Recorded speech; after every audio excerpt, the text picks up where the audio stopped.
Paisanas y paisanos, bienvenidos a este su canal, El Son Politicón de Tasco. Hoy domingo 21 de enero del 2024. Vamos a seguir comentando la historia a través de sus gobernantes, a través de los presidentes que han venido sucediéndose a partir de la presidencia de Porfirio Díaz. La historia se debe de entender desde el punto de vista teórico y desde el punto de vista práctico. Para esto voy a leer unos párrafos de este librito muy interesante que yo leí por allá en 1970 más o menos, el Manifiesto del Partido Comunista, que dice en la página 18, burgueses y proletarios. La historia de todas las sociedades que han existido hasta nuestros días es la historia de la lucha de clases. Hombres libres y esclavos, patricios y plebeyos, señores y siervos, maestros y oficiales, en una palabra, opresores y oprimidos, se enfrentaron siempre, mantuvieron una lucha constante, velada algunas veces y otras franca y abierta. Lucha que terminó siempre con la transformación revolucionaria de toda la sociedad o el hundimiento de las clases beligerantes.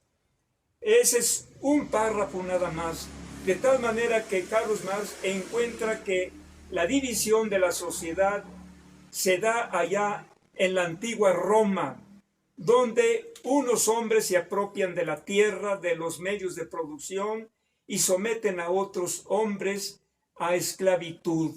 Luego, en el sistema feudal, surgen unos hombres hábiles, ambiciosos, se adueñan de la tierra y someten a otros más débiles en siervos campesinos. Y en la época de más, hacia el año de 1847, 1848, en que surge este manifiesto, la sociedad se encuentra dividida entre capitalistas y obreros.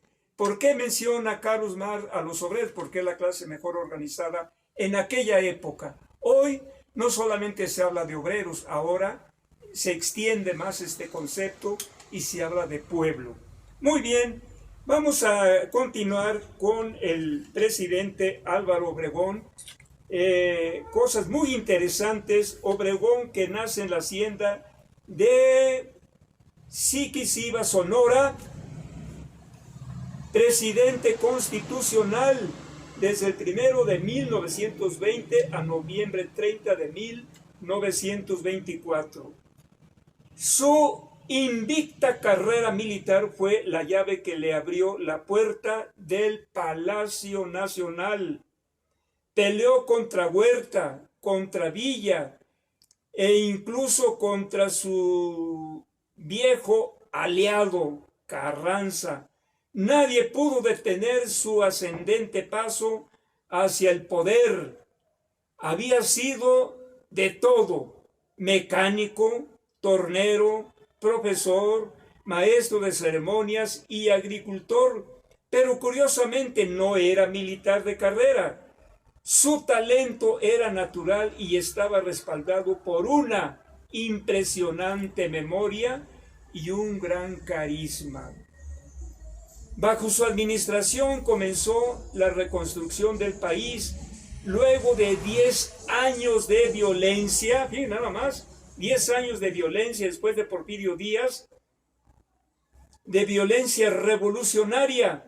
Su mayor éxito fue el impulso al renacimiento de la cultura mexicana. Para ello, a instancia de José Vasconcelos, creó la Secretaría de Educación Pública. Desde ese ministerio, el más notable de los ministros de su gabinete emprendió una cruzada educativa. La revolución parió una mexicanidad hasta entonces desconocida por los propios mexicanos. La cultura,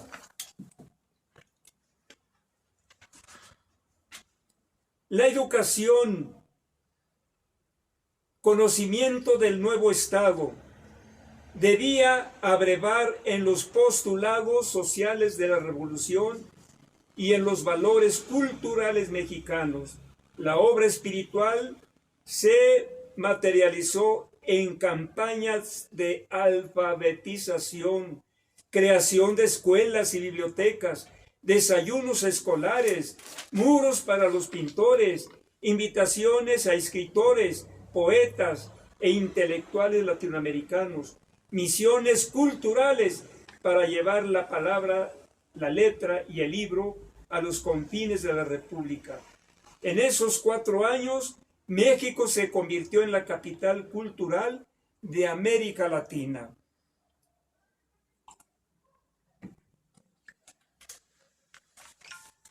La administración obregonista, sin embargo, fue de claroscuros. La violencia se presentó frecuentemente para dirimir los conflictos políticos. El jacobinismo.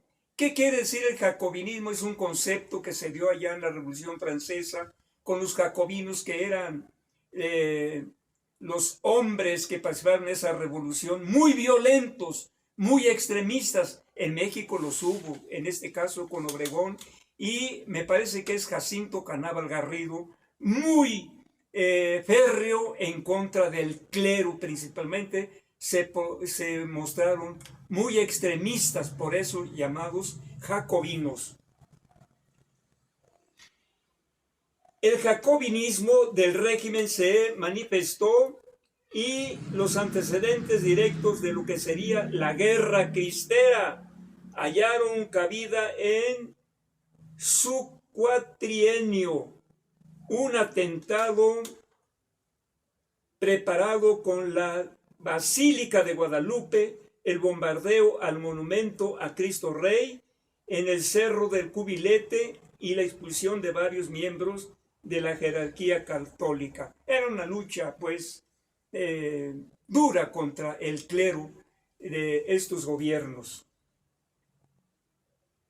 Obregón fue acusado de vendepatrias por comprometerse en los tratados de Bucareli a no aplicar retroactivamente el artículo 27 constitucional en materia de petróleo contra las compañías extranjeras, a cambio de lo cual obtuvo el reconocimiento del gobierno de los Estados Unidos.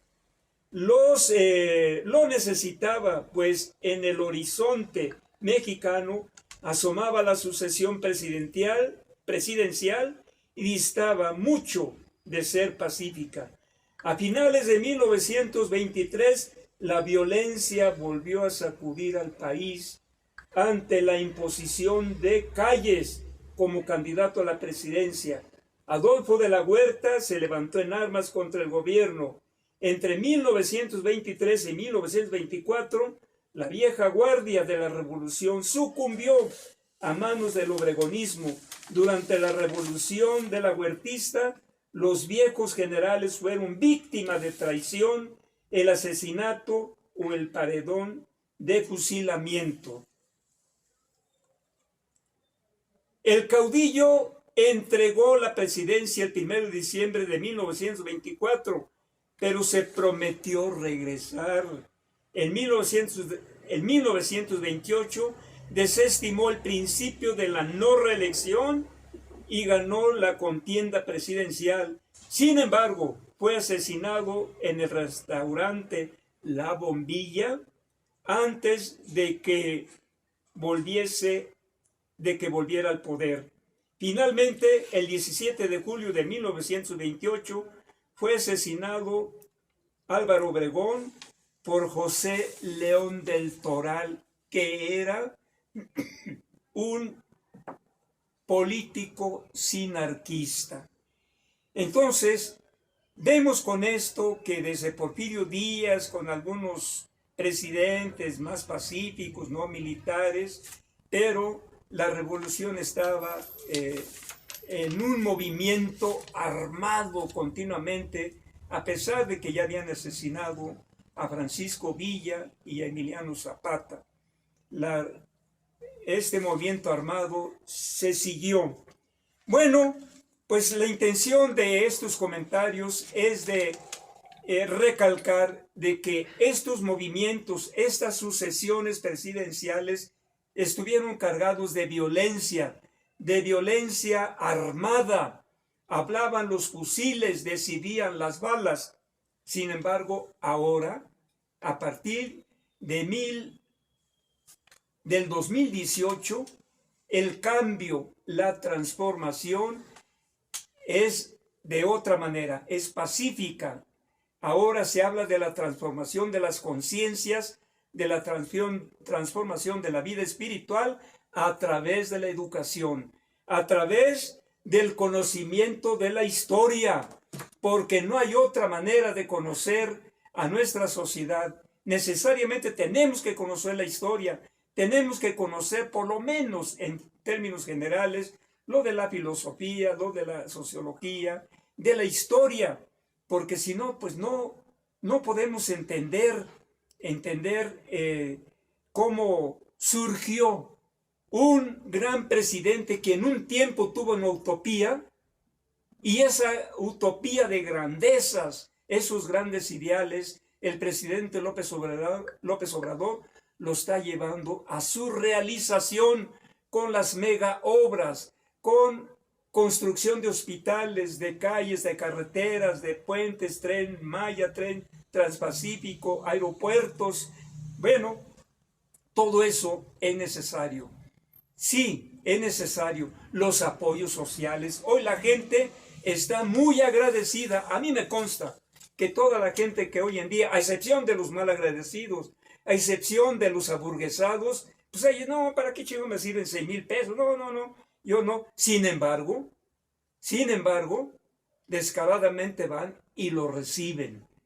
La gente que tiene dignidad dice, no, yo no quiero nada de ese dictador, nada. Entonces, pues no deberían de ir a recibir, que lo dejen para los que sí necesitan. Muy bien, a propósito de esto, del cambio realizado por el presidente López Obrador, y ahora se trata de la continuidad de este modelo económico conocido como la Cuarta Transformación, y que en lo sucesivo ya se llamará el humanismo mexicano. ¿Quién nos garantiza estos cambios? Por supuesto que la doctora Claudia Sheinbaum, que, pues no de embalde,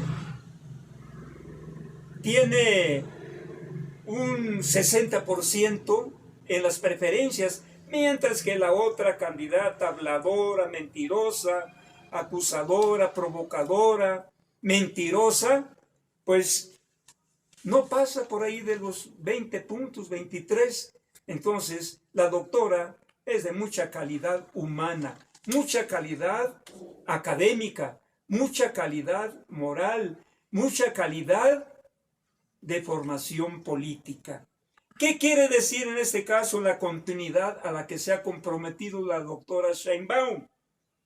Quiere decir que sigamos luchando por un México con justicia. Quiere decir que no regrese la corrupción. Quiere decir que no regrese un modelo en donde se crea que apoyando a los de arriba, a los más ricos, claro, se va a beneficiar los de abajo. Quiere decir que tenemos que seguir construyendo el México de un Estado con bienestar, con más derecho a la educación, con más derecho a la salud, con más derecho a la vivienda, que siga mejorándose las condiciones de vida, que esa oportunidad que existe hoy en México y además vinculada con América Latina y también con el tratado con Estados Unidos de recibir más inversiones, no se convierta en una medida de exclusivamente de crecimiento económico. Entonces, pues, ¿quién nos garantiza esta continuación del proyecto del presidente López Obrador? Obviamente la doctora Claudia Sheinbaum.